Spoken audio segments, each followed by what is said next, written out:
하나님 아버지 은혜를 감사드립니다. 오늘도 복되고 귀한 주의 날을 저희들에게 허락하여 주시고 또한 민족의 명절인 추석을 맞이하여 먼 건 각지에서 흩어져 있던 가족들을 한 곳에 모아주시고 또 그곳을 방문하게 해주신 은혜를 감사드립니다. 어디에서 예배를 드리든지 주 성령이 함께하여 주시고 같은 은혜를 내려주시며 오가는 모든 발걸음 위에 주님께서 안전을 지켜주시옵소서. 오늘도 주님 앞에 기도의 제목들을 들고 나왔습니다. 그 기도의 제목들 주님 앞에 상달되어 주님의 뜻 가운데서 이루어지었기를 간절히 바라오며 우리 주 예수님의 이름으로 기도드렸습니다. 아멘. 다 같이 찬송드리겠습니다. 찬송가 96장 예수님은 누구신가 찬송드리겠습니다.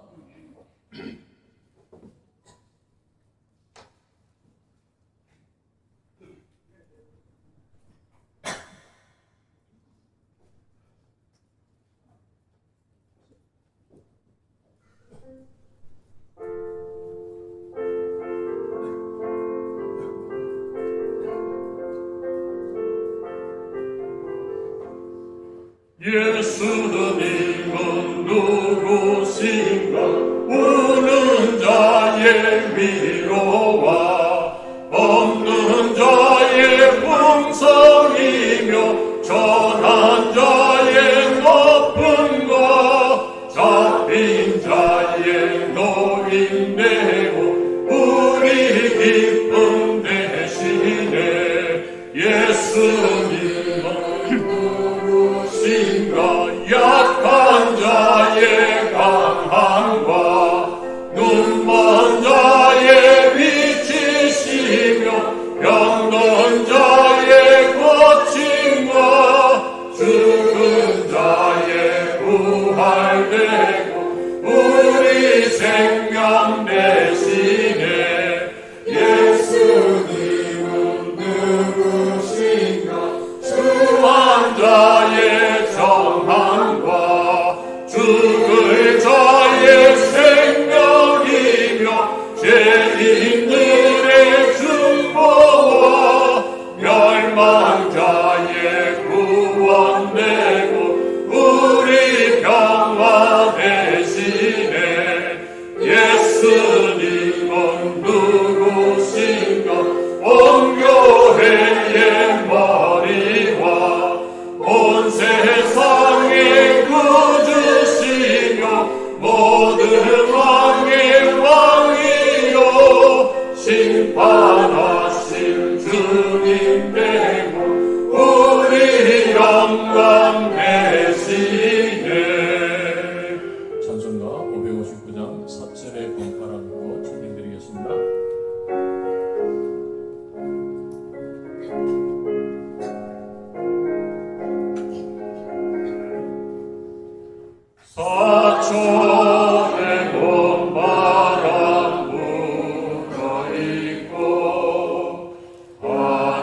아침과 저녁에 수고하여 다 같이 일하는 온 식구가 간상에 들러서 먹고 마셔 여기가 우리의 낙원이라 고마워라 임마누엘 예수가 섬기는 우리 집 고마워라 임마누엘 복되고 즐거운 하루하루 다 같이 자리에 일어나셔서 예수 우리 왕 천에 올려드리겠습니다.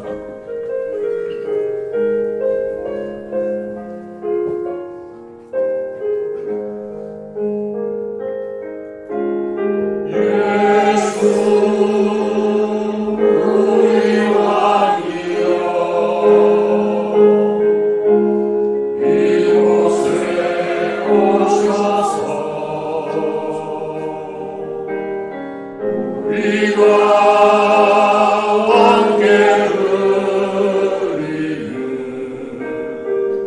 영광을 받아주소서. 우리는 주님의 백성 주님은 우리 왕이라 왕이신 예수님 오셔서 자정하사 다스리소서.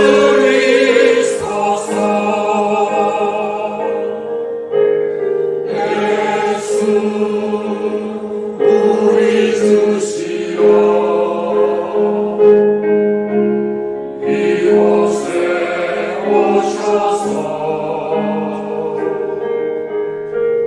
우리가 주께 드리는 찬양을 받아주소서. 우리는 주님의 종들 주님은 우리 주시라 주 대신 예수님 오셔서 이 찬양을 받아주소서.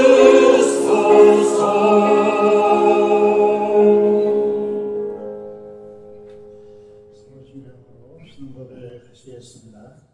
나는 전능하신 아버지 하나님 천지의 창조주를 믿습니다.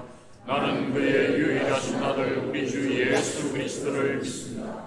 그는 성령으로 잉태되어 동정녀 마리아에게서 나시고 본디오 빌라도에게 고난을 받아 십자가에 못 박혀 죽으시고 장사된 지 사흘 만에 죽은 자 가운데서 다시 살아나셨습니다. 하늘에 오르시어 전능하신 아버지 하나님 우편에 앉아 계시다가 그로부터 살아있는 자와 죽은 자를 심판하러 오십니다. 나는 성령을 믿으며 거룩한 공교회와 성도의 교제와 죄를 용서받는 것과 몸의 부활과 영생을 믿습니다. 아멘. 앉으시겠습니다.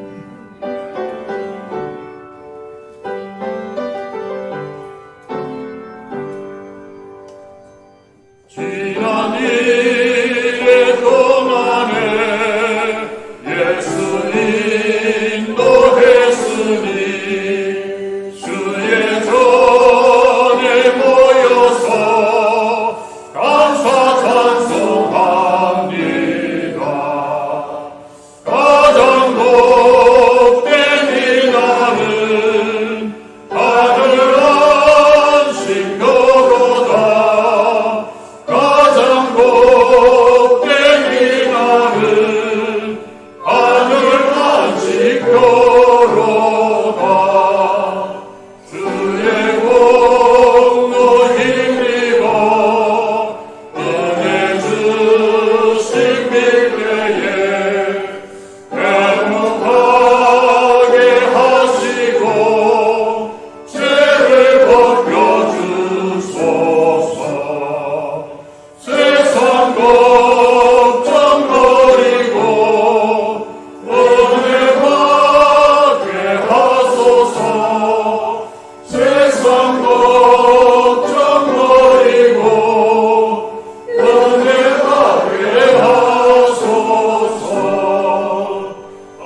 기뻐하는 잔치에 참여하게 하소서.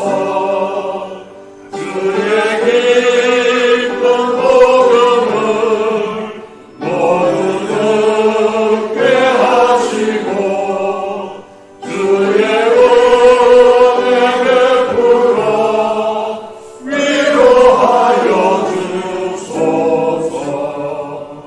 주님 오실 때까지 이날 지키리로다. 주님 오실 때까지 이날 지키리로다.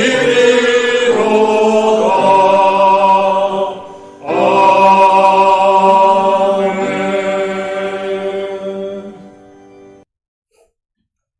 함께 기도드리겠습니다. 은혜와 평강을 베푸시며 거룩하신 하나님 아버지, 오늘 우리에게 좋은 계절을 주시고 보고 백과가 무르익어 기쁨으로 수확하는 이때에 추석 명절을 허락하시어 같이 흩어져 있던 일가 친척이 함께 모여 정을 나누고 은혜로 베푸신 것들을 먹고 마시며 즐겁게 하시니 감사드립니다. 또 이곳에 우리가 함께 모여 주께서 베푸시고 공급하시는 모든 은혜에 감사하며 예배드리게 하시니 다시 한번 감사드리며 찬송과 존귀와 영광을 올려드립니다. 주의 이름으로 모인 곳에는 함께 하시겠다고 하셨사오니 오셔서 임재하여 주시며 드리는 예배를 받아주시고 축복하여 주옵소서. 주께 범죄하지 아니하는 사람이 없사오니 주여 긍휼을 베푸시고 우리의 죄와 허물을 용서하여 주옵소서.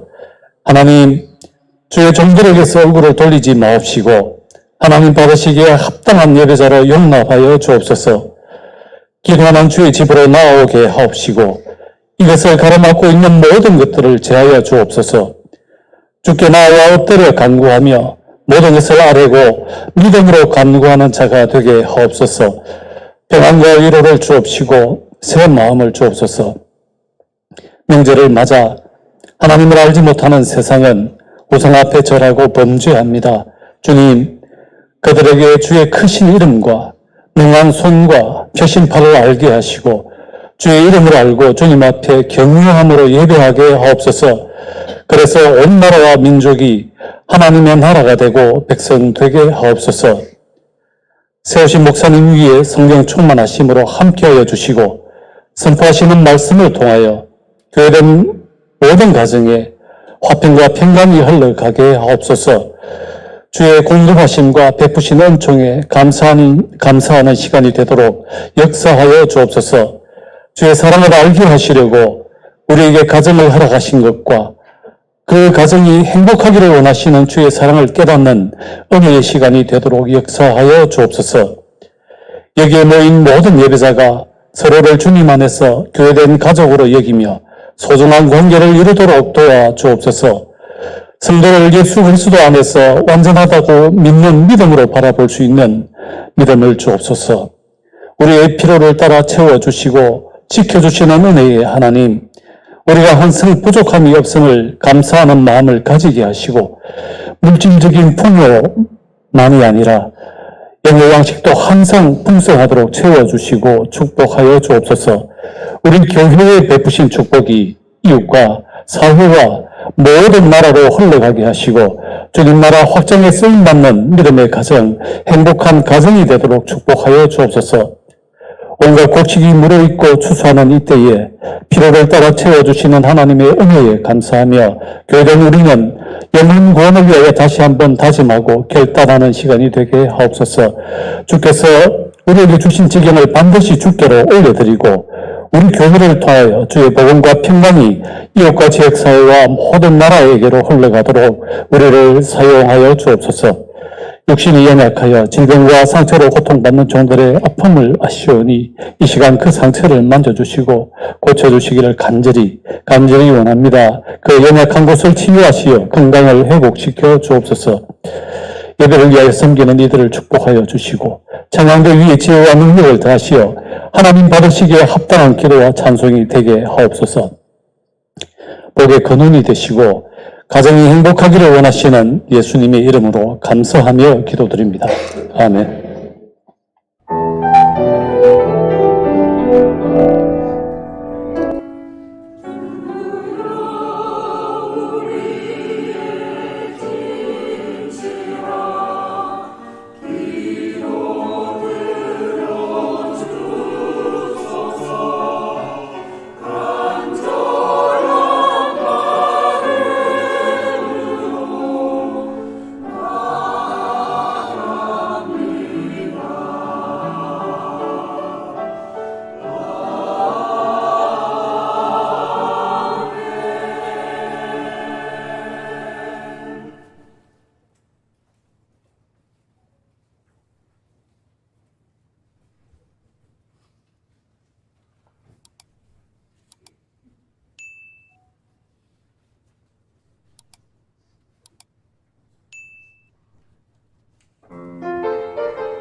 하나님 아버지 감사합니다. 추석 명절을 맞이하여 하나님 앞에 예배 드리러 나온 모든 심령 위에 하나님께서 평강을 다하여 주시고 하나님 안에서 행복한 삶이 되도록 하나님께서 역사하여 주시며 오늘 선포되는 말씀을 통하여 우리의 인생에 이 말씀의 길잡이가 되게 하여 주시며 이 땅을 살아가는 동안에 하나님의 은혜에 충만한 축복 안에 갈 수 있도록 하나님께서 역사하여 주시고 우리 성도들이 이 땅에서 바라보고 계획하는 모든 일들이 주님의 뜻 안에서 행동할 수 있도록 하나님께서 역사하여 주시며 특별히 우리 자녀 세대들 위해 축복하여 주셔서 말씀대로 순종하여 부모에게 순종하고 효도함으로 이 땅에서 잘 되어지고 하나님의 축복을 누리기에 부족함이 없는 자녀 세대들이 될 수 있도록 하나님께서 역사하여 주시옵소서. 감사를 드리며 우리 주 예수 그리스도 이름으로 기도드리옵나이다. 아멘. 하나님의 말씀 보도록 하겠습니다. 하나님의 말씀은 역대하 14장의 말씀을 보도록 하겠습니다. 구약성경 672페이지 3페이지에 있습니다. 역대하 14장 1절에서 11절의 말씀 보도록 하겠습니다.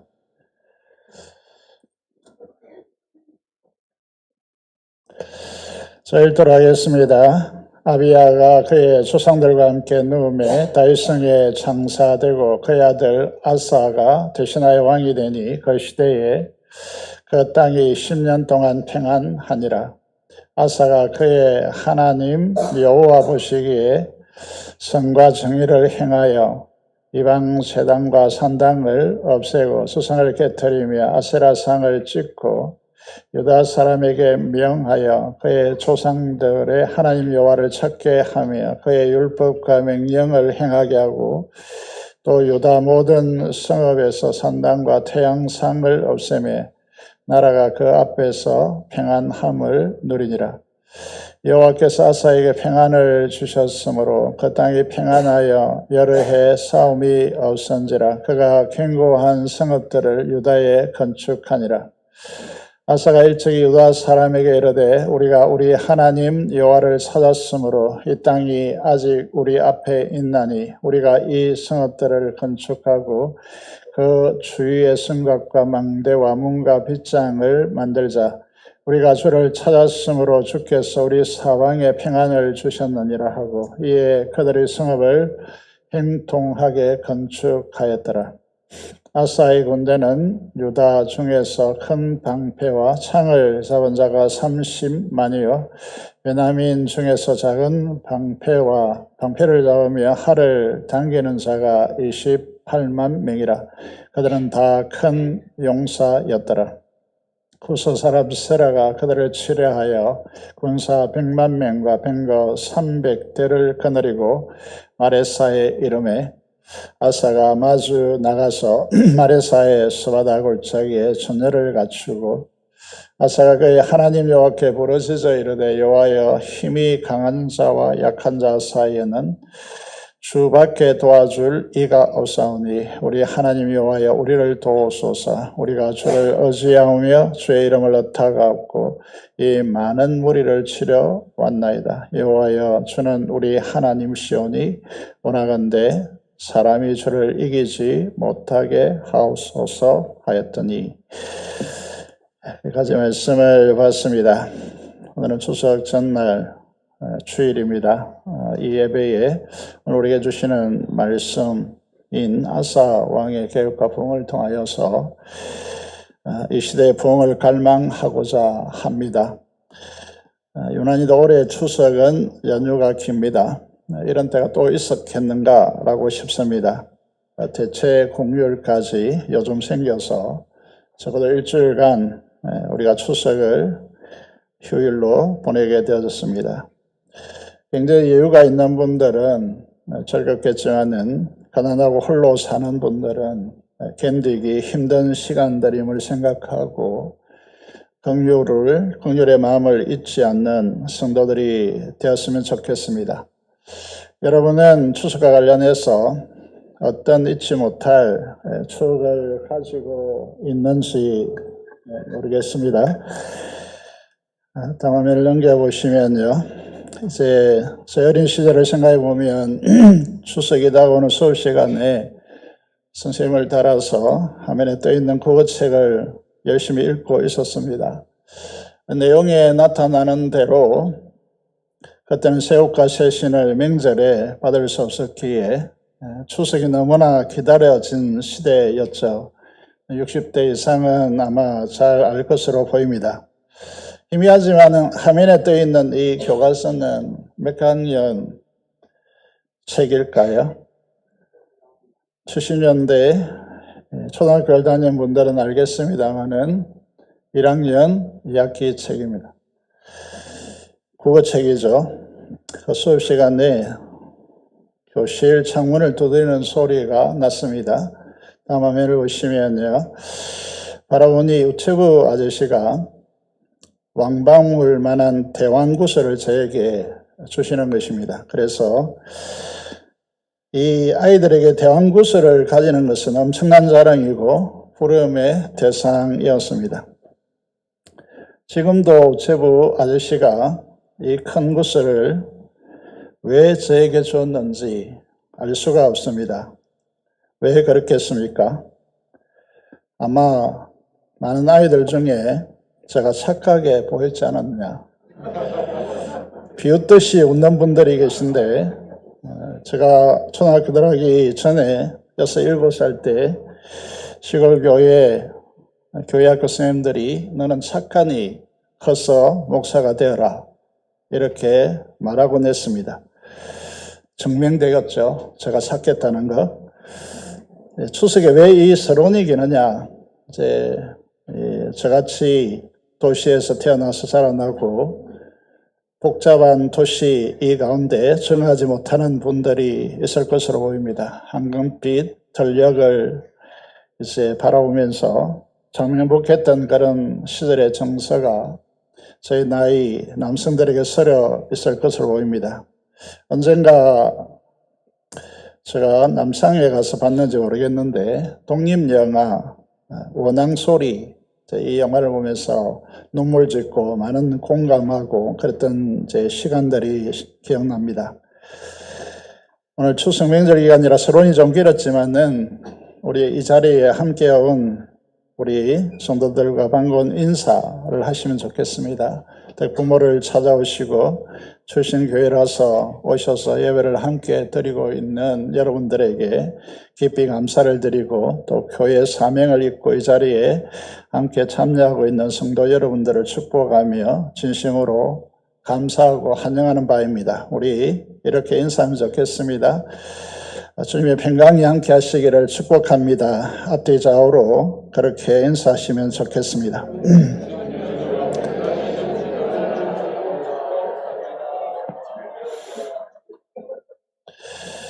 추석 명절에 고민이 많죠. 무슨 말씀을 전할까? 이제 믿음의 부모라면 그 후손들에게 꼭 들려주고 싶은 이야기가 뭘까? 그의 부모니 아니겠는가라는 마음이 들었습니다. 그래서 부모의 마음을 담아서 하나님께서 우리 하늘 아버지께서 오늘 이 시대에 주시고자 하는 마음, 그 마음을 오늘 이 시간 함께 담아보기를 원합니다. 오늘 본문은 우리가 읽다시피 아사 왕에 대한 기록입니다. 계속해서 저번 주에 이어서 우리가 역대하를 보고 있는데 이 역대하는 우리가 잘 모르는 분들은 이게 이스라엘 역사, 남한국 유다의 역사를 기록하는 책이겠구나 생각할 수 있겠지만은 바벨론 포로에서 돌아온 이제 그 구약 교회 성도들에게 주시는 말씀이다라고 하는 전제를 깔고 우리가 이 역대하를 읽어가고 있습니다. 오늘 본문의 아사 왕에 대한 기록을 왜 바벨론 포로에서 돌아온 이스라엘 백성들에게 들려주고 있을까? 여러분들 이 시대의 역사는요, 세계사를 좀 공부해 보면 알겠지만은 페르시아에서 헬라로, 헬라에서 로마로 급격하게 전환되어지는 그 시대였음을 우리가 알 수 있습니다. 이 시대에 그 시대를 대응하고 하나님의 백성으로 정체성을 잃지 않고 살아가기 위해서 이 역대기를 기록했단 말입니다. 그러면 이제 역대기를 기록하는 관점이 이제 똑같은 비슷한 내용을 적고 있는 열왕기의 기록과 많이 다르단 말이죠. 그래서 열왕기하의 아사에 대한 이야기를 읽어보면요. 열왕기하 15장 9절에서 24절까지 딱 한정돼서 이것밖에 기록하지 않고 있거든요. 그런데 우리가 역대기를 보시면요. 역대기 14장, 오늘 본문부터 3장에 걸쳐서 아주 길게 기록하고 있음을 우리가 역대기를 읽어보면 알게 되어집니다. 이 말은 포로 귀환하여서 정말 많은 일들이 산적하게 쌓여 있고 시대적 사명을 감당하고 이 시대를 헤쳐가야 할 구약 교회 유다 백성들에게 중요한 인물이 되고 있다는 것을 의미하고 있는 것이죠. 그래서 다른 말로 하면 아사 왕의 이 계획과 부응이 절실하게 그 시대도 필요했다는 것을 보여주고 있습니다. 여러분, 그 시대에 이제 느헤미야서를 읽어보고 또 에스라서를 읽어보면 알겠지만은 그들의 이제 가장 강렬한 소망은 무엇인가 하면 하나님의 말씀대로 살아서 이전과 같이 바알과 아세라를 숭배해서 엉망진창으로 만들지 말고 여러분, 이 예수 그리스도께서 오시는 길을 만들기 위해서 오늘도 똑같죠. 재림의 주님을 우리가 맞이하기 위해서 이 시대에 어떤 길을 걸어가서 이 길을 만들 것인가 라고 하는 이 이야기를 이제 하고 싶은 것이죠. 그래서 그거를 이제 이 느헤미야서 말부를 읽어보시면요. 이 제사장의 아들 중에 한 명이 여러분 이 산발랏이라고 하는 유다를 무너뜨리려고 하는 척과 이제 그의 적의 사유가 되어지는 이 어처구니 없는 일들이 일어나고 믿음 안에서 결혼하지 않는 이런 일들이 비일비재하게 일어나고 그 말은 이제 하나님 백성으로서의 이제 정체성을 상실하는 이 일들이 일어나고 있단 말입니다. 그런 이제 시대 상황에서 아사 왕을 주목해 보자 이제 이렇게 되는 것이죠. 여러분 오늘 우리도 마찬가지로 오늘 이 시대의 상황이 우리의 노력과 결단으로 교회를 회복시키고 변화시킬 수 있는 그런 시대가 이미 아니다는 사실을 많은 분들이 알고 있습니다. 그래서 많은 통계들이 교회의 침체와 위기를 말하는 것이죠. 오늘 이제 30, 40대 그리고 그들의 자녀들, 초등학교와 또 청소년들요. 이들이 교회 다니지 않는 이제 숫자가 이제 얼마나 되느냐. 다시 말해서 교회 다니는 퍼센트는 3%밖에 되지 않습니다. 이거는 이제 굉장히 심각한 사항이죠. 이거는 기존의 전도 방식으로 그들을 교회에 인도하는 것이 거의 불가능하고 선교사를 파송해야 가능한 시대를 돌입하고 있다. 이제 이렇게 이야기하는 것이죠. 이제 해결책은 무엇인가? 우리가 기존에 있는 방식으로 이제 힘으로 안 되고 이제 우리의 능력으로 안 되고 우리의 애씀으로 안 된단 말이죠. 그 해답은 부흥이 일어나야 된다. 이렇게 이야기하는 것이죠. 오늘 이 자리에 오신 여러분들, 우리는 천국과 지옥을 믿고 있죠. 그렇죠. 그러면 우리의 자녀 세대가 예수를 믿지 않고 지옥에 간다면 이게 여러분 견딜 수 있겠습니까? 그런 이제 부분에서요. 우리의 이제 이 시대를 잘 보셔야 된다는 거죠. 18세기의 영국 사회가 오늘 우리 한국 사회와 비슷했거든요.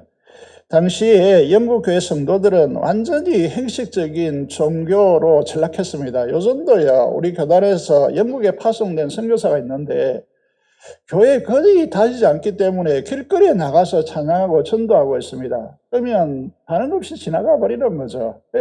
옛날에 향수를 가진 분들을 가끔씩 와서 묻는다는 것입니다. 여러분, 이 당시에요, 이 형식적인 이제 종교인으로 전락했다. 이건 굉장히 위험한 이제 시대라고 하는 것을 말하는 것이죠. 행식만 남아있다는 거죠. 그 당시에 그렇기 때문에 영향을 행사하지 못했기 때문에 영국은 도박과 술 취한 사회가 되어버린 것입니다. 탐욕의 세상으로 변질된 것이죠. 하나님은 당시에 이런 이제 상황 가운데서 정통교회에서 배척된 존 웨슬리, 그 어머니가 이제 유명하죠. 웨슬리를 사용하십니다.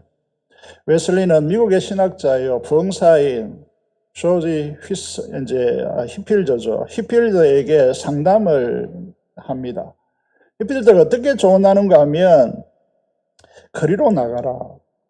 거리로 나가서 복음을, 하나님의 말씀을 선포하라고 조언합니다. 이 조언을 따라서 1739년 웨슬리는 거리에서 설교를 시작합니다. 강산 총과 길거리에서 웨슬레 말씀을 선포하면서 죄의 심각성을 지적합니다. 거듭남의 핵심을 강조합니다.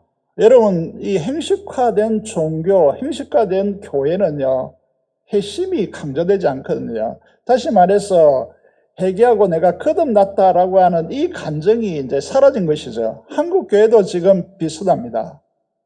여러분, 우리가 공동체 안에서요, 목장교회 안에서 정말 회심했다, 내가 거듭났다라고 하는 감정을 요즘 들어볼 수 있느냐 하면 들어볼 수가 없습니다. 이게 심각한 상황이라는 것이죠. 그래서 회심을 강조하고 특히 이제 우리가 감리교회 창시자이기 때문에 거룩한 삶을 강조합니다. 한국 감리교는 굉장히 심각해졌습니다. 여러분, 여러분들 이렇게 말합니다. 신앙은 도덕 윤리가 아닙니다. 여러분, 우리가 이제 성도들을 바라보면서요, 세상적인 도덕과 윤리 잣대를 대면 절대 안 됩니다. 여러분, 이거는 세상이 하는 제 방식이고요. 이제 웨슬리가 이렇게 말합니다. 성령 하나님을 통한 근본적인 내적 변화가 일어나야 된다고 외칩니다. 여러분, 오늘 우리의 교회 토양에서도 마찬가지인데, 이미 이제 우리가 뭘 건면하고 이렇게 살면 되냐, 이런 거는요, 통하지 않는 시대가 되어버린 것이죠. 그래서 우리는 부흥을 기대해야 되고, 갈망해야 되고, 여러분, 거룩한 삶은 우리가 노력해서 되어지는 부분이 아니기 때문에 하나님 앞에 간절히 기도하고 부흥을 하나님 앞에 강청해야 되는 것이죠. 이 거리에서요, 교회 안에는 이미 영국 사회가 행식적인 종교인으로 다 변질됐기 때문에 거기에 안주해버렸기 때문에 거리로 뛰쳐나가서 하나님의 말씀이 선포되는 것이죠. 아무도 죄를 지적하지 않습니다. 아무리 죄에 대한 설교를 못합니다. 형식화된 종교인들에게는요, 이거는 할 수 없는 선포가 되는 것이죠. 거리에서 이 정말 세례자 요한과 같이 거리에서 선포되어지는 이 말씀을 듣고 회개하고 길거리에서 무릎 꿇고 눈물을 흘리는 대규모의 회심이 일어납니다. 그리고 거룩한 삶에 대해서 갈망하게 되었고 이 부흥의 영향력이 100년 동안 영국에 지속됐거든요. 그래서 영국을 구합니다. 오늘날 바라보는 영국이 되어진 것이다. 신앙적으로 말고요. 그렇게 된 것입니다. 영국을 구한 것입니다. 오늘 우리 조국 교회도 민족에게도 우리가 생각하는 것보다 훨씬 더 신앙적으로 보면 힘들고 어려운 시대를 이제 우리가 살아가고 있습니다. 여러분, 하박국 선지자가 하나님 옆에 나가서 이제 기도하죠. 하나님의 율법이 해이해지고 하나님의 백성이 도대체 왜 이렇습니까? 하나님, 주는 주의 일을 이 수년에 부응케 하옵소서. 이 하박국의 맥락은 바벨론에게 패망되고 멸망시키겠다 하나님의 말씀이죠. 하나님의 부흥은요, 하나님의 말씀대로 이루어지는 것입니다. 그래서 우리는 기도해야 됩니다. 하나님, 우리에게 부흥을 주시옵소서. 우리의 다음 세대들이 지금 위기에 내몰리고 있고 거의 친구들 사이에 왕따당하고 있고 하나님 앞에 제대로 신앙하려면 이게 안 되는 세상 속에 놓여 있습니다. 여러분, 한 반에서 한두 명밖에 교회를 다니지 않습니다. 그러면 우리는 지금 그 아이들이 어떻게 지탱합니까? 그런데 교회가 이들에게 안정을 주고 그들이 살아갈 영적 호흡을 주는 교회가 되어야 된다는 것이죠. 그런데 교회마저도 이게 형식적으로 다 변질되기 때문에 어떻게 우리가 신앙적으로 다음 세대가 살아갑니까? 그래서 지금 조국 교회는 아사왕 시대와 같은 부흥운동이 필요하다는 것이죠. 그러면 그게 어떻게 가능했느냐? 오늘 본문이 우리에게 명확하게 가르쳐주고 있습니다. 첫 번째가 뭐냐 하면 여러분, 보냄받은 자라고 하는 분명한 자기 정체성을 확립해야 된다. 이런 말을 하는데요. 좀 어려운 말이지만 풀어서 설명해 보겠습니다. 1절에 보시면요. 솔로몬의 이제 왕의 후반기부터 계속 이제 이스라엘과 유다로 분리되고 계속 추락하고 영적으로 추락하고 있거든요. 유다의 3대 왕의 자리에 이 아사가 오릅니다. 사람들은 유대 왕에 오르는 것과 우리가 무슨 상관이 있냐 이렇게 말하겠지만은요, 이 문제가 왜 중요하냐 하면 우리를 어떻게 부릅니까? 우리를 그리스도인이라고 부른단 말입니다. 그래서 그리스도인이라고 하는 의미는 뭐죠? 기름 부어 세움 받은 직분자라는 뜻입니다. 구약시대를 보면 왕과 제사장과 선자에게 기름 부음 받는데 이 세 가지 직분이 하나로 뭉쳐진 직분이 그리스도라고 하는 직분입니다. 그래서 다윗 왕의 후손으로 오시고요, 왕 같은 대제사장으로 임하신 것이고 하나님의 나라를 가르치고 하나님의 복음을 전하는 이 예수님의 사역이 그리스도라고 하는 직분이란 말입니다. 우리를 그리스도인이라고 부릅니다. 이게 이제 베드로 전서 2장 9절에서 10절에 정확하게 해석하여 우리를 규정하고 있는 것이죠. 그것이 무엇입니까? 우리는 베드로 이제 사도께서 우리의 정체성을 이렇게 말합니다. 택함받은 왕 같은 왕적 제사장이고 왕적 제사장으로서 성령의 기름 부음 받아서 이 땅에 우리가 하나님의 말씀에 순종함을 통해 우리의 삶으로 하나님의 아름다운 덕이 뭐죠? 구원과 의로움과 그 거룩함과 영광의 덕을 이 세상에 드러내는 자로, 다시 말해서 선지자로 우리를 세우셨다라고 말합니다. 이들이 그리스도인이란 말입니다. 아사 왕이 왕에 올랐을 때에 자기 존재의 정체성을 알은 분명한 사람입니다. 하나님은 이 아사 왕을 통해서 부흥을 일으킨 것입니다. 그러면 이 시대에 하나님의 나라의 부흥을 가져오는 통도가 누구인가? 그리스도인이란 말입니다. 자기의 사명, 자기의 정체성이 분명한 사람들이란 말입니다. 이 세상에 우리의 삶을 주고 이 세상에 퍼지고 이런 사람들이 아니란 말입니다. 하나님의 하늘에 우리를 언제 선택했습니까? 이 천지를 창조하기 전에 우리를 보셨고 하셨습니다. 그리고 우리를 이 시대 안에 보내시고 이 시대 앞에 우리를 부르셨단 말입니다. 그래서 우리는 이 땅에 파송받은 자로 살아가야 한다라고 하는 이 전제가 우리에게 깔리는 것이죠. 이 땅의 회복과 부흥을 경험하려면 두 번째 요소가 무엇이냐 하면 하나님 보시기에 라고 하는 말입니다. 여러분, 이 말이 너무나 엄청나게 중요한 말인데 2절을 이제 보시면 아사 왕이 그의 하나님 여호와 보시기에 선과 정의를 행하였다라고 되어 있습니다. 이것이 아사 왕이 종교개혁과 부흥을 일으킨 동력이었습니다. 가장 먼저 무엇을 말합니까? 그의 하나님 여호와라고 말씀하고 있습니다. 자, 이게 너무나 중요한 내용인데 여호와 하나님이 아사의 하나님이셨다라는 것이죠. 가장 중요한 인생의 첫 줄입니다. 우리가 사도신경을 예배 때마다 이제 우리가 눈을 감고 고백하게 되는데 그 첫 줄이 무엇입니까? 나는 전능하신 아버지 하나님을 천지의 창조주로 믿습니다. 이게 우리 신앙의 고백의 첫 줄이거든요. 이 신앙의 고백의 첫 줄이라는 말이 무슨 말이냐면 무슨 말이죠? 우리 인생의 우리 인생을 옷을 입는다면 그 단추를 끼는 첫 단추란 말입니다. 나는 전능하신 창조주 하나님을 나의 아버지로 믿습니다. 라고 하는 고백이죠. 여러분, 이게 이제 아사 왕을 진술하면서 그의 하나님 여호와 보시기에 이런단 말이죠. 이 문장을 읽으면서 심금이 울립니까? 다시 말하면 사도신경을 맨날 우리가 고백하지만 이걸 제대로 한번 깊이 있게 묵상해 본 적이 있냐라고 묻고 싶습니다. 여러분, 이게 이제 하나님이 있는지도 모르는 사람이 천지의 창조주 하나님을 고백할 수 있으며 그분을 나의 아버지로 고백할 수 있습니까? 말도 안 되는 이야기죠. 이 진실한 고백이 있어야 신앙이 첫 단추이기 때문에 시작된단 말입니다. 그런데 이거를 상실하니까 그 외에 아무것도 이제 그 위에 탑이 실리지 않는 거죠. 그렇지 않겠습니까?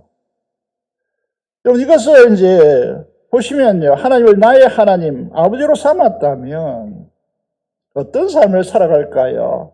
그 사람들이 이제 뭐 사람의 시선, 뭐 사람에게 인정받고 이렇게 살다가 하나님이 살아계심을 확신한다면 이 인생이 어떻게 바뀌었습니까? 하나님 보시기에 라고 하는 이 문구가 그의 생에 분명하게 형성되는 거죠. 이 말씀이 오늘 사는 우리 자신과 교회와 우리 민족, 나라에 얼마나 중요한 가치일까? 요즘 이제 세태가 돌아가는 것을 보면요, 절실하게 이 부분이 다가올 것으로 보입니다. 우리 신앙의 행복은요, 부흥이라는 것은 우리 행복을 주는 것인데, 이 우리의 신앙의 행복은 하나님 앞에라고 하는, 하나님 앞에서라고 하는 단어입니다. 고신대에 나온 분들이 있을 것인데, 그럼 우리가 이제 이 부분을 보시면요, 익숙하게 잘 알죠. 하나님 앞에서. 이제 라틴어인데, 제가 독학으로 라틴어 시험을 쳐봤는데 힘들거든요. 어학이라는 것은요. 코람데오라고 하는 이 하나님 앞에서라고 하는 단어인데, 시편 16편 8절을 보면 왜 다윗이 그렇게 하나님 앞에 축복받는 인생이 되는가? 그 인생에 많은 문제를 안고 있음에도 불구하고 그를 하나님께서 표준으로 삼는가? 그 부분에 대해서 딱 이 한 말씀이 이제 이 코람데오 신앙이라고 하는 이 부분에서 드러나는 거죠. 내가 여호와를 항상 내 앞에 모신다. 그럼 저는 이제 우리 교회 성도들이 또 여기 앉아 있는 여러분들이 하나님 앞에서 산다면 정말 여러분들이 행복할 것이다라고 그렇게 보여지거든요. 하나님을 항상 내 앞에 모신다면요, 우리의 인생이 어떻게 되는가? 그 아사 왕이 우리에게 이제 말해주는 것이죠. 왜 우리는 이제 부흥을 갈망하는가? 왜 하나님 앞에서라고 하는 신앙을 가지는가라고 하는 것인데, 여기에 보시면요, 하나님 앞에서라는 말과 제가 하나님 보시기에라고 하는 이 말씀의 차이점을 여러분들이 이제 깨달을 수 있습니까? 이제 이해가 됩니까? 하나님 앞에서 살아야 될 우리 인생이 하나님 앞에 산다면 아사 왕에게 기록되는 것과 같이 하나님 보시기에라고 하는 이 삶이 되어져야 된단 말입니다. 정말 부흥을 원한다면 이게 핵심인데, 아사 왕이 그의 하나님 여호와 보시기에 선정과 공의의 통치를 했다라고 그렇게 기록된단 말입니다. 오늘 조국 교회와 민족이 힘든 이유가 무엇입니까? 문제가 어디에 있다라고 보이십니까? 그 기준을 어디에 두느냐라는 부분입니다. 혼돈과 부패와 타락과 침체는 어디에서 옵니까? 조국 교회와 국가를 혼돈과 혼란 속으로 빠뜨리는 이유가 무엇입니까? 그것은 기준을 자기에게 두느냐, 하나님이 보시는 관점에 두느냐, 여기에 달려 있단 말입니다. 기준을 자기에게 두는 이제 방식을 우리는 선악과의 방식이라는 것입니다. 여러분, 선과 악을 알려주는 이 열매가 무엇이 문제냐라고 사람들이 묻겠지만은요, 이 선악과의 핵심은 무엇이냐 하면 선과 악의 기준을 누구에게 둔다는 겁니까? 자신에게 둔다는 거예요. 이게 최고의 인류의 타락이다라는 것이죠. 여러분, 이 사람들요, 선과 악의 기준을 자기에게 두는 사람, 이분이 목회자고 어떤 직분자이고 어떤 신앙생활을 오래 해도 이 사람은 하나님 나라에 의미 없는 사람들입니다. 자기 기준이 절대선으로 착각합니다. 자기 주장이 옳고 의라고 생각합니다.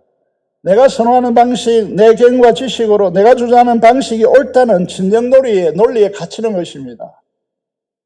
이게 우리나라의 문제 아닙니까? 좌우를 떠나서요, 그 기준이 자기에게 있기 때문에 법에 있고 하나님의 말씀에 있어야 되는데, 크리스찬으로서는 하나님 보시기에라고 하는 하나님의 기준을 따라서 옳고 그름을 평가하고 판단하고 그 위에 서야 하는데, 내 기준을 따라서 여러분 선과 악을 생각한다면요, 그것은 각자가 다 다르기 때문에 이제 공동체 인류가 엉망진창이 되는 것이죠.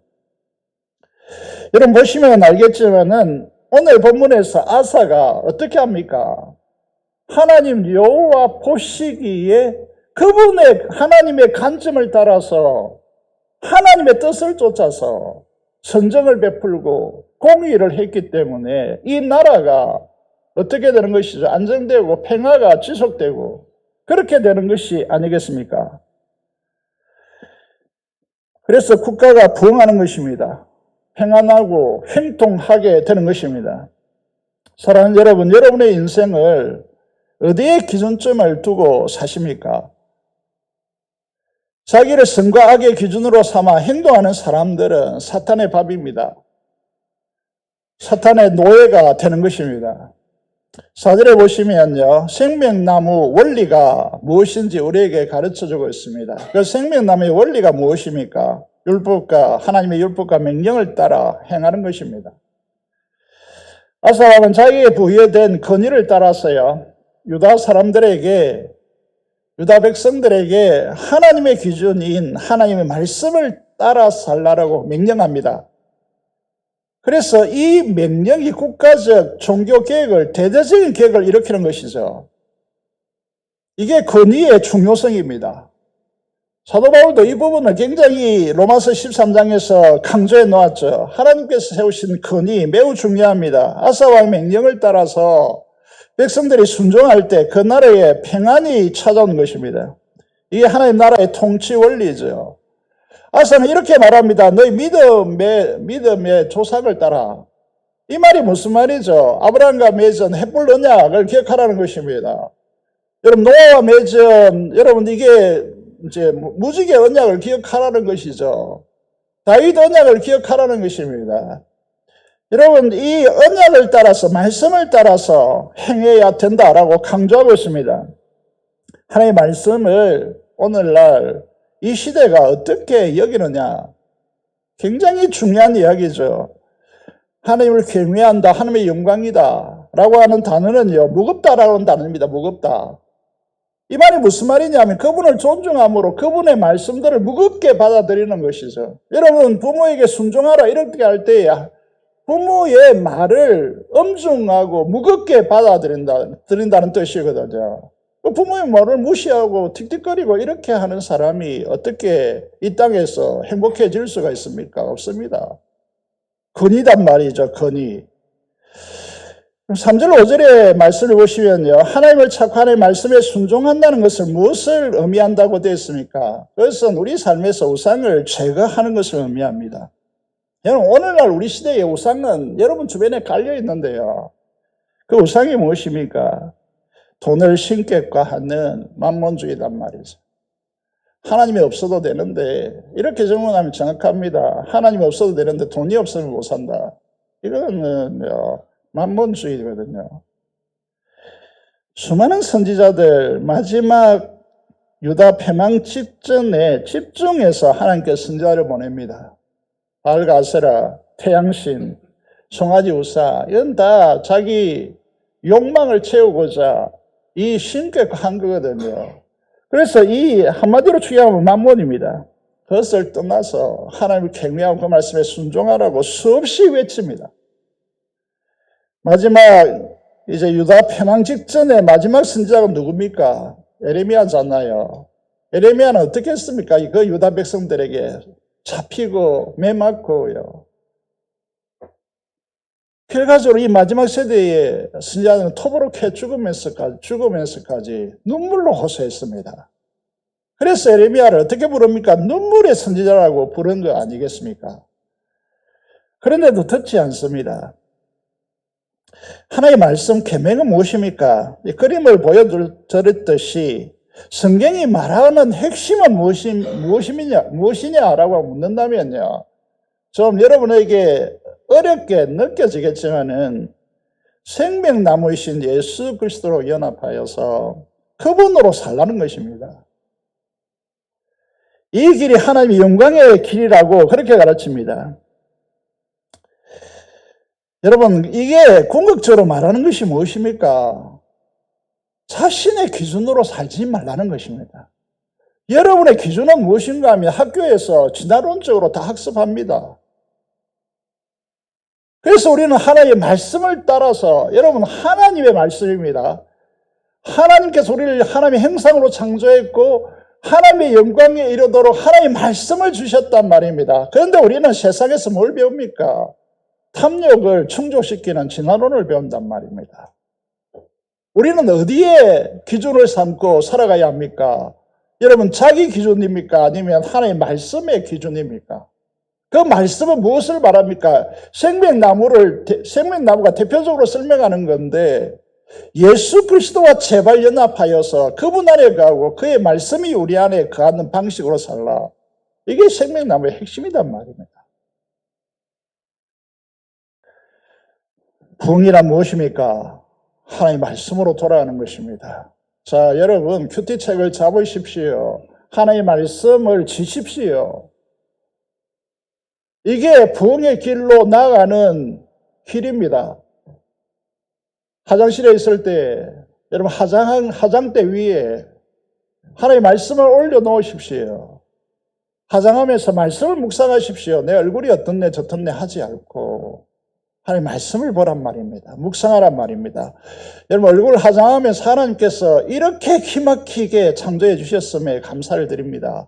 이렇게 말하면서 거울을 들여다보란 말입니다. 어느 집에 신방을 갔더니 곳곳에 말씀을 이렇게 적어 놓으셨더라고요. 너무나 그 가정을 보면서 감사하게 생각했습니다.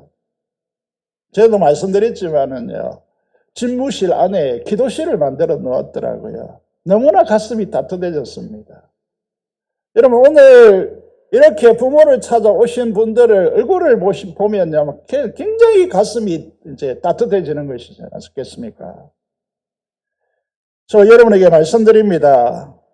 이 시대는 반드시 이대로 가면 침몰합니다. 우리 민족, 이 교회가 무너지면 민족도 무너집니다.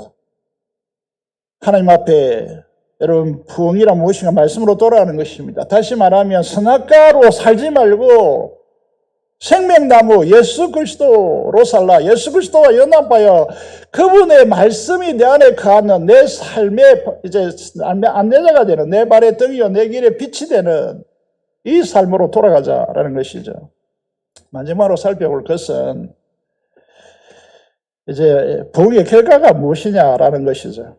하나님의 기준, 하나님 보시기에 공의와 정의를 행한다면 어떤 결과를 가져오냐라는 것이죠. 그거는 헛된 일을 거친다라는 것이죠. 헛된 일은 무엇입니까? 그건 우상숭배입니다. 만몬 우상에 달콤한 유혹이 있겠지만은 이 만몬이라고 하는 우상은 잘 보면 알겠죠. 인생을 잘 감찰해 보십시오. 그래서 전도서 기자는요, 어떻게 말합니까? 잔치집, 결혼식, 잔치집에 가는 것보다 장례식에 가라라고 우리에게 요청하고 있지 않습니까? 그 장례식에 가서 인생을 잘 들여다보란 말입니다. 그 결과가 어떠한지, 그 인생의 결과가 어떠한지 뼈저리게 느끼게 되었습니다. 여러분, 장례식에 가서 마음이 푸근하고, 여러분, 제가 설교를 장례식을 위해서 특별히 준비하지 않거든요. 거기 가면 줄줄줄 나오는 이제 장례식이 있고, 그렇지 못한 장례식, 땀을 찔찔 흘리면서 하는 장례식이 있거든요. 인생을 잘 보라는 것입니다.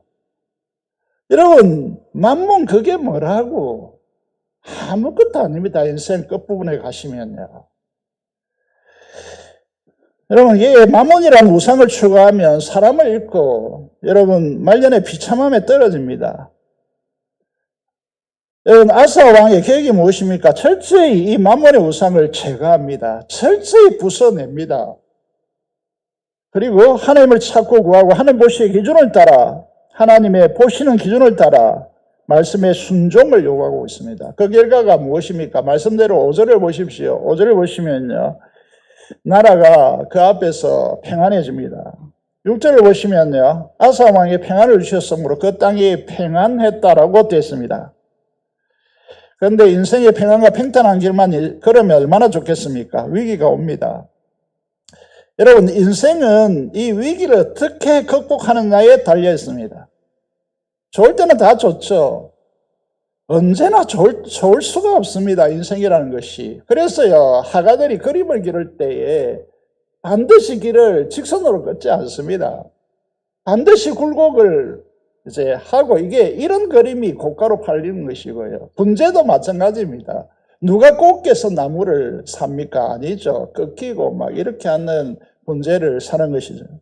왜냐하면 그게 인생이기 때문에 그렇습니다. 여러분, 인생에 송두리째 파괴되고 무너뜨리는 위기가 옵니다. 나라가 평온하고, 여러분, 성읍을 형통하게 구축하고 58만 명이라고 하는 역대상 가장 부강한 나라, 가장 강력한 군대를 갖추는 평안이 계속되었습니다. 10년 동안 평안이 계속되었다, 이렇게 하잖아요. 그런데 위기가 찾아옵니다. 구스 사람 세라가 군사 100만 명이요, 뱅거 300대, 이 뱅거 하나가 그 당시 보병을 한 10,000명 정도 부서뜨릴 수 있을 겁니다. 그만큼 엄청난 무기이죠. 엄청난 뱅거입니다.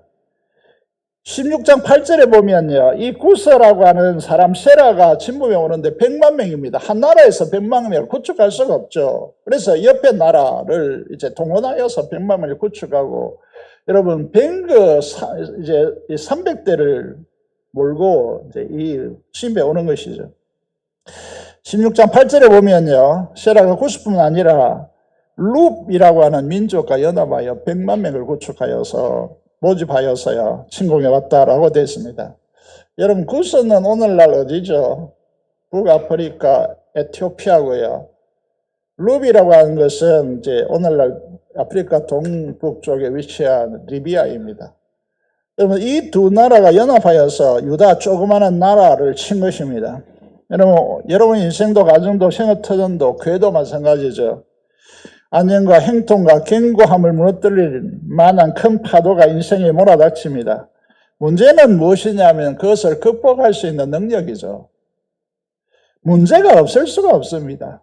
여러분, 가정도 교회도, 여러분 하는 기업도 여러 가지, 여러분 속해 있는 그곳에도 항상 위기가 도래합니다. 여러분, 이 사실을 잊어버리면 안 됩니다. 그래서 문제는 무엇이냐면 그 위기가 이제 있느냐의 문제가 아니고 그것을 극복할 수 있는 능력을 갖추느냐, 이게 이제 인생의 중요한 이야기죠. 역사가 아놀드 토인비는 어떤 말을 했습니까? 역사는 도전과 응전의 역사이다 라고 그렇게 말하고 있습니다. 여러분, 이 사실을 보면 아사 왕이 이걸 어떻게 극복해냅니까? 여러분, 어떻게 하고 있습니까? 하나님의 기준점을 딱 정한 사람이 여러분 감당하지 못할 위기에 직면하게 됐을 때에 이 위기를 타고 넣는 방식이 무엇입니까? 그것이 무엇이죠? 기도입니다. 여러분, 인생의 위기라고 하는 것은 내가 지금까지 축적한 그 어떤 것으로도 대응할 수 없는, 그것을 벗어난 것을 말하고 있는 것이죠. 그러면 우리는 어떻게 해야 되죠? 그런 인생의 위기 속에 직면하여서 이 자리에 어깨를 웅크리고 계신 분이 있을 수 있습니다. 금요일에 만나보니까 이제 자기가 고급 기술을 가졌는데 그게 사양 산업이 들어가면서 인생이 힘들어졌다, 이렇게 말하더라고요. 그래서 새로운 인생을 이제 새롭게 시작하고 싶다, 이렇게 말씀하시는 것인데 11절을 보면요, 이렇게 되어 있습니다. 11절을 주목하기를 원합니다. 우리 하나님 여호와여, 우리를 도우소서. 우리가 주를 의지하오며 주의 이름을 의탁하옵고. 이 기도를 배우시기 바랍니다. 선악과의 원리를 사는 사람들은 이런 기도를 못하죠. 할 수가 없습니다. 왜냐하면 교만하기 때문이죠. 여러분, 자기가 죽을 때까지 나에게 뭔가 건적지가 있다고 생각하는 사람들입니다. 그래서 기도하지 않죠. 하지만 선악과로 이제 사는 사람들이 아니라 주님의 생명나무의 원리로 사는 사람들은 기도합니다. 우리 교회에 기도의 능력을 갖추고 응답받는 기도자들이 있다면 얼마나 복된 교회겠습니까? 그렇지 않습니까? 여러분, 한 사람 한 사람들이 자녀들 앞에서 야, 나의 부모는 기도에 응답받는 사람이야, 이게 얼마나 큰 능력인지 모릅니다. 여러분, 이 기도의 11절의 기도에 있었어요. 그렇게 말씀드리고 있습니다. 이 위기를 넘어서는 것은 기도에 있다, 이렇게 말씀하고 있습니다. 말씀드리고 있습니다. 그런데 그 기도에도 너무나 중요한 포인트가 11절에 있단 말입니다. 그 포인트가 뭐냐 하면 많은 분들이 경험상에 알겠지만은 이 많은 군대가 우리를 치러왔나이다. 이 현실을 직시하셔야 됩니다. 어떤 분들은 기도하는데 그냥 현실을 직시하지 못하고 이상주의자처럼 이렇게 기도하는 분들이 많습니다. 이거는 기도의 방식이 아니거든요. 현실을 직면하셔야 됩니다.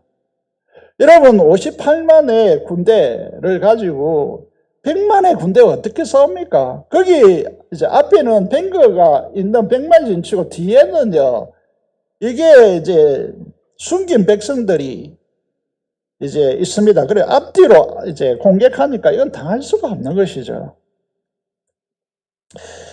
이 현실을 직시하고 하나님 앞에 아뢰입니다. 하나님 몰라서 아뢰는 것이 아니고 이 현실을 직면하라라고 하는 방식이죠. 이 명령입니다. 구본입니다. 그 다음 문구를 보시면요. 이렇게 되어 있습니다. 11절에 기도 응답에 엄청난 열쇠가 이제 이곳에 있습니다. 보이십니까? 여러분 기도가 비상하게 응답된다라고 하는 지점이 어딘지 여러분 보셔야 되는 부분인데 여호와 하나님이 여주는 우리 하나님이시오니 원하건대 사람이 주를 이기지 못하게 하옵소서. 눈이 번쩍 뜨입니까? 이 기도의 이 문구가 얼마나 중요한 것인지 여러분 아십니까?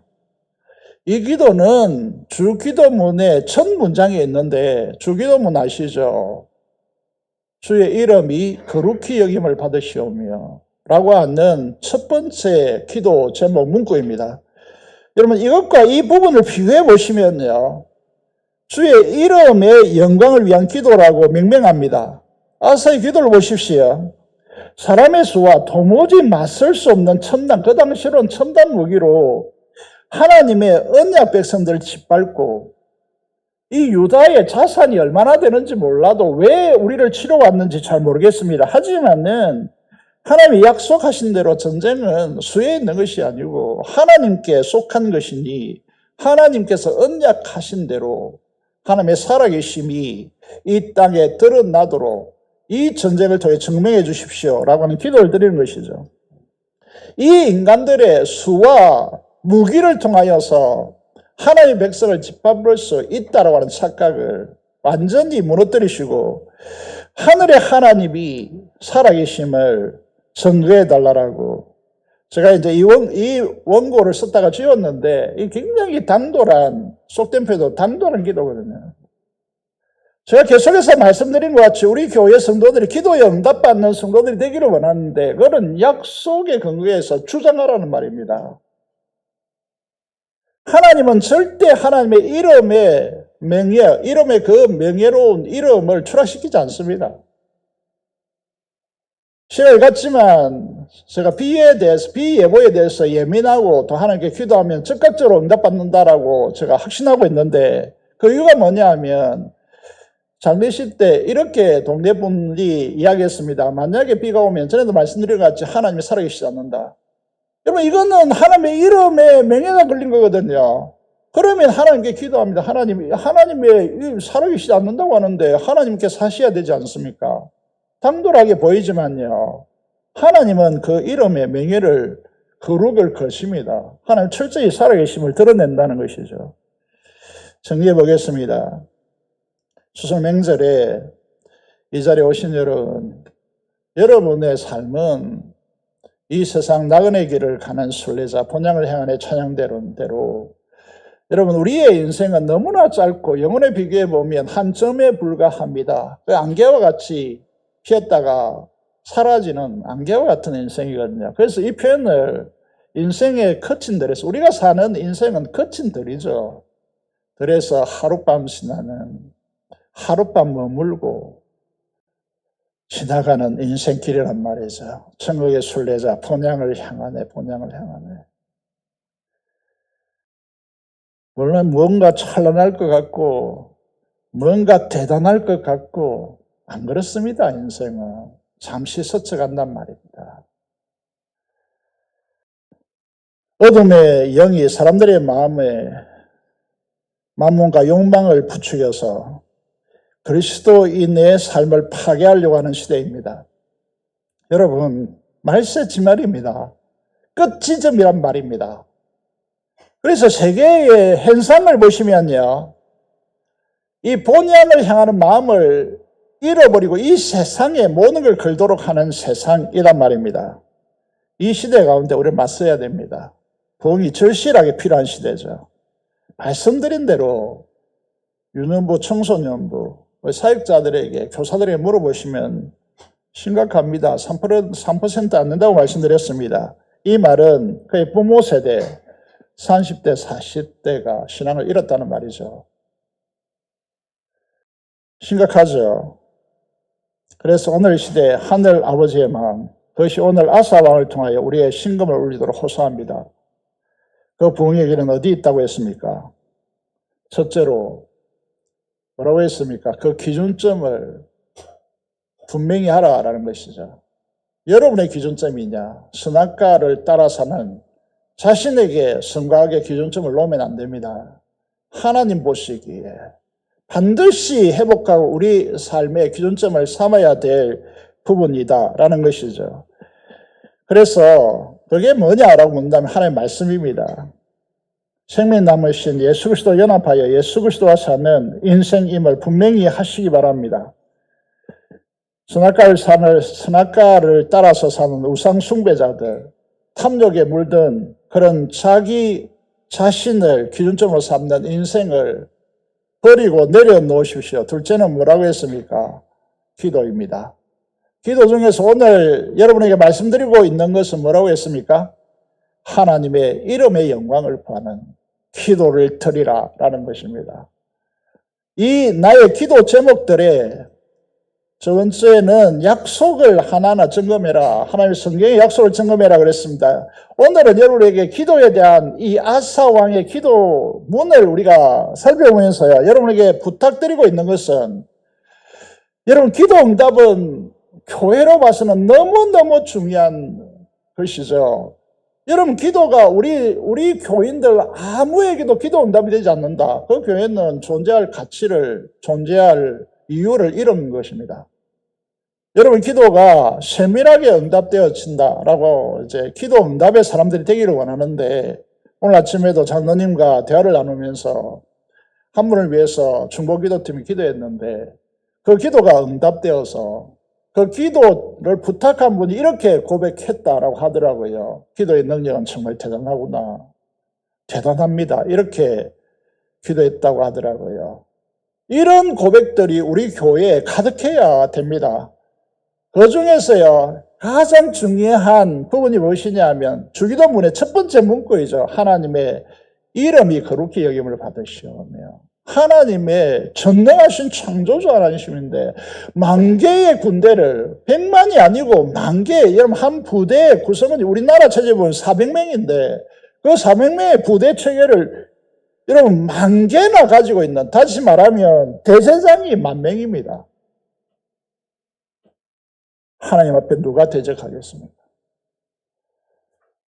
하나님께서 살아계심, 하나님의 하나님 되심을 드러내달라고 하는 이 기도를 가지고 기도함을 통하여서 저와 여러분의 기도가 하나님께 응답되고 하나님께서 역사하셔서 이 시대 안에서 저들의 하나님은 저들의 기도를 들으시는 하나님이시다, 이걸 천명하는 복된 성도들이 되시기를 주님의 이름으로 축복드립니다. 기도를 드리겠습니다. 하나님 앞에, 정말 하나님 앞에서 하나님 보시기에 신앙을 확보하고 하나님의 영광의 이름을 위하여, 그 영광됨을 위하여 기도하는 우리의 삶이 되어서 행통하고 평안하고 하는 모든 일들이 잘 되어지는 복된 교회가, 복된 우리의 가정이, 우리 후손들이 되게 해달라고 기도하시고, 민족보호와 통일 파송의 선교사를 위해 사람성으로 기도하겠습니다. 살아계신 아버지 하나님, 오늘을 감사합니다. 하나님께서 우리를 축복하여 주시고 이 자리에 불러주신 은혜의 하나님 앞에 진심으로 감사를 드립니다. 오늘 우리가 이 말씀을 통하여서 우리의 기준이 아니라 하나님의 기준을 따라 우리가 행할 수 있도록 주께서 역사하여 주시며 우리가 하나님께 기도할 때 하나님께서 들어 응답하시고 기도의 사람이 되게 하여 주시고 아버지 우리가 함께하는 모든 일 속에 아버지는 기도가 응답되어지는 살아계신 하나님을 경험할 수 있는 우리들이 될 수 있도록 역사하여 주시옵소서. 이 민족 불쌍히 여겨주시고 아버지의 살을 지나는 귀신에게 정복당하는 민족이 아니라 아버지 하나님 이 백성이 하나님을 믿는 하나님의 나라가 되게 하여 주시며 아버지 선교국이 되게 하여 주시며 파송된 선교사 이 척박한 세상 가운데 성령으로 충만케 하여 주시고 아버지 하나님 부흥케 하여 주시고 주님의 오시는 길을 예비하는 선교사의 감당될 수 있도록 주께서 역사하여 주옵소서. 우리 주 예수 그리스도 이름으로 기도드리옵나이다. 아멘. 찬송가 370장 부르면서 준비한 대로 헌금하도록 하겠습니다.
기도하겠습니다. 하나님 아버지 감사합니다. 우리가 부흥을 갈망하게 하시고 우리의 모든 기준점이 우리 자신에게서 하나님에게로 하나님 보시기에 라고 하는 이 관점으로 생명나무의 원리를 따라 주님과 연합하여 그 말씀대로 사는 우리의 삶과 생애가 펼쳐질 수 있도록 도와주시고 우리에게 속한 모든 성도들과 그 자녀 세대 위에 부흥을 갈망하며 하나님께 기도하며 하나님의 말씀을 따라 순종함으로 하나님의 부흥을 경험하며 평안하고 행통하는 복된 역사가 그들의 삶에 그들의 가정에 넘치도록 축복하여 주시옵소서. 살아계신 아버지 하나님, 오늘 주님 존전 앞에 나와서 하나님 앞에 헌금을 드립니다. 이 헌금을 흠량하여 주시고 하나님 아버지 영과 11조 목장금을 따라 하나님 변신하는 주의 귀한 자녀들과 감사로 하나님께 제사드리는 주의 자녀들에게 두 손들어 축복하여 주시기를 간절히 손을 드리며 우리 주 예수 그리스도 이름으로 기도드리옵나이다. 아멘.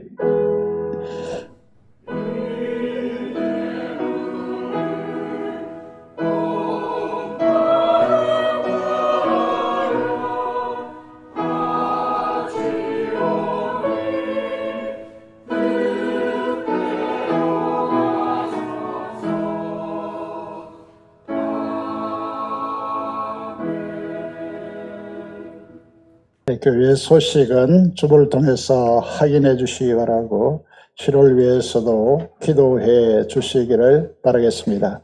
많은 중요한 광고가 있습니다. 주보를 보시고 꼭 확인해 주시기를 바랍니다. 오늘 추석 명절을 통하여서 부모도 이제 교회를 찾아오신 여러분들에게 깊이 감사를 드리겠습니다. 최유성 집사님, 최유성 집사님, 나칠봉 집사님, 그리고 송원준 집사님 가족 예배에 참여했다고 합니다. 그리고 지난번 우리 고 송영수 집사님 장례식이 있었습니다. 우리 그 아들 되는 송은석 성도님 예배에 참석했습니다. 한번 일어서 주시면 위로로 박수로 격려하도록 하겠습니다. 네, 네, 감사합니다. 네. 한번 기도하겠습니다. 하나님 아버지 감사합니다. 하나님께서 귀한 성도님들 보내주셔서 한 가지로 예배하게 하심을 감사합니다. 그들 어디에 있든지 그 부모들이 우리 아들, 딸들 위하여 기도해 달라고 하는 이 생생한 음성이 가슴을 메우는데 하나님 아버지 이들의 삶을 축복하여 주시고 아버지를 천국에 보내고 가슴 아파하는 귀한 아들의 가정 위에도 하나님께서 은혜 베풀어 주시고 하늘의 소망으로 위로하여 주시옵소서.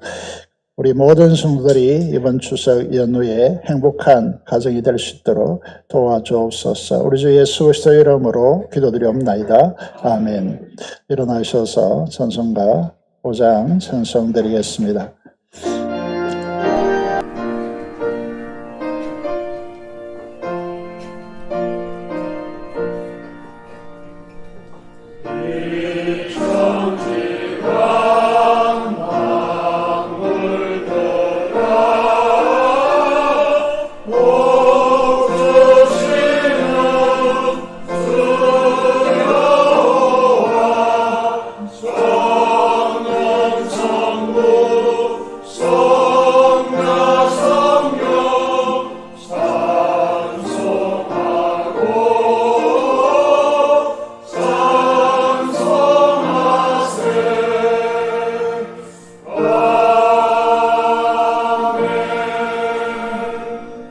받겠습니다. 주 우리 주 예수 그리스도의 은혜와 하나님 아버지의 그 놀라우신 사랑하심과 성령의 교통 충만 감동하심이 이 시대 부흥을 기대하며 행복한 삶을 살아가기를 원하는 사랑하는 성도들의 심령과 가정과 생업터전 위에 처음부터 영원토록 함께 하시기를 축원합니다. 아멘.